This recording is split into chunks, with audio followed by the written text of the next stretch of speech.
ایک دفعہ کا ذکر ہے کہ شیر جنگل میں سو رہا تھا۔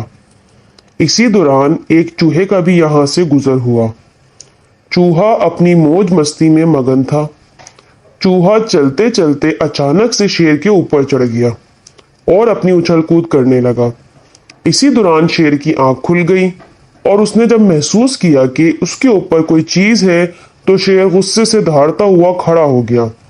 جب شیر کھڑا ہوا تو اس کے اوپر موجود چوہا نیچے آ گرا اور شیر نے اسے اپنے پنجے میں دبوچ لیا تاکہ وہ اسے مار ڈالے۔ مجھے بخش دے والدہ سلامت۔ چوہے نے روتے ہوئے شیر سے درخواست کی۔ شیر نے غصے میں کہا کہ کیا تمہیں معلوم نہیں اس جنگل کا بادشاہ آرام کر رہا ہے؟ چوہے نے کہا کہ بادشاہ سلامت، مجھے نہیں معلوم تھا کہ آپ آرام فرما رہے ہیں۔ مجھے معاف کر دیں، میں کبھی یہ غلطی دوبارہ نہیں کروں گا۔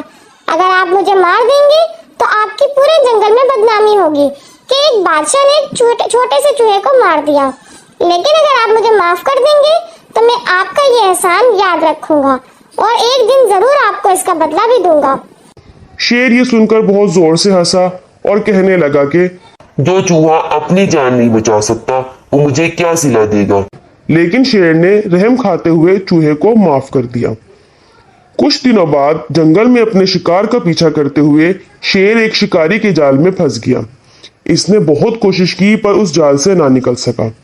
شیر نے غصے سے دھاڑنا شروع کر دیا۔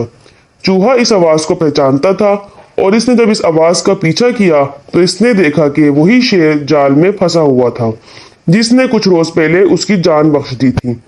چوہا یہ دیکھ کر فوراً جال کی طرف بھاگا اور اپنے تیز دانتوں سے اسے کاٹنے لگا۔ کچھ دیر گزرنے کے بعد چوہے نے شیر کو اس جال سے آزاد کر لیا۔ شیر نے باہر آ کر چوہے کا شکریہ ادا کیا اور کہا، تم نے اپنا کہا سچ کر دکھایا اور میرے احسان کا بدلہ مجھے دے دیا۔ بچوں، اس کہانی سے ہمیں یہ سبق ملتا ہے کہ احسان کا بدلہ ضرور ملتا ہے۔ کسی بھی چیز کو حقیر نہ سمجھیں۔